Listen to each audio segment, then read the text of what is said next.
Light कहने जला ली काफले के चश्म चराग तुम पकड़ो उसको आगे आओ ऊपर से पकड़ो उसको रिकॉर्ड करो बैत दर हकीकत एक मुआहदा है अल्लाह के साथ कि हम अपनी माजी की जिंदगी को भुलाकर मासियतों से भरी जिंदगी को छोड़कर इताअत वाली जिंदगी, अब्दियत वाली जिंदगी गुजारने का एक अहद व पैमान। ये बड़ा अहम मसला है। जब बंदा, जब मुरीद एक मुर्शिद के हाथ में हाथ देता है तो गोया वो अल्लाह के हाथ में हाथ दे रहा है। यदुल्लाहि फौका अयदीहिम,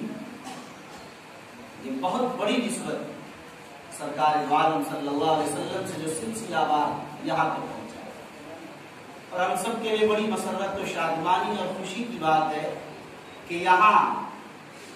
सिर्फ रूहानी सिलसिला ही सरकार से नहीं मिलता है, बल्कि यहाँ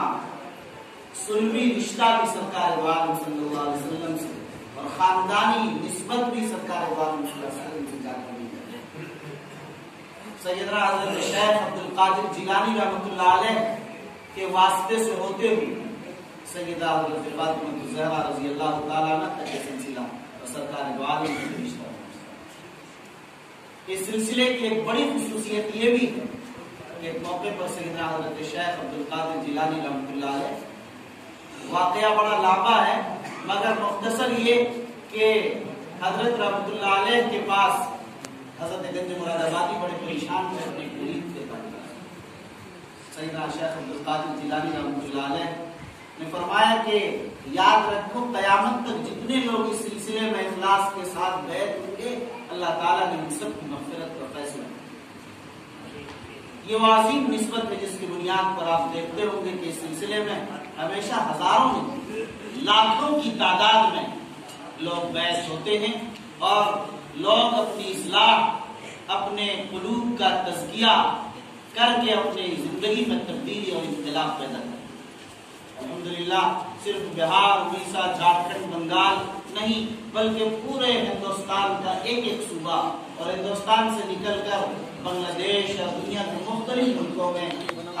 को जोड़ने की के जो तरीके बताएंगे ताल्लुक़ में अल्लाह के इस्तेहकाम के लिए, अल्लाह की मोहब्बत दिल में पैदा करने के लिए, खशियत रब्बानी अपने दिलों में पैदा करने के लिए, अपने अखलाक को बेहतर से बेहतर बनाकर अपनी ज़ात को मुज़य्यन करने के लिए जो भी तरीक़ेकार मुर्शिद बताएंगे हम उन तरीक़ेकार पर अपनी ज़िंदगी गुजार कर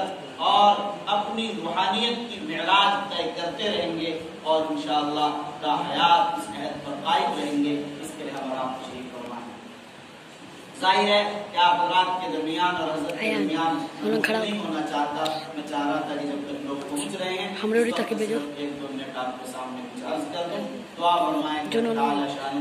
इस मजलिस को खैर की, बरकत की, रूहानियत की, मारिफत की मजलिस बनाए और इस मजलिस को जमीन पर नहीं बल्कि आसमान पर भी अल्लाह अपने दरबार में कबूल फरमाए और इस मजलिस में बैत होने वालों के लिए अल्लाह ताला मग़फ़िरत का फैसला फरमाए और हम सब को नजात का जरिया बनाए। आमीन व आखिर दावाना अल्हम्दुलिल्लाह।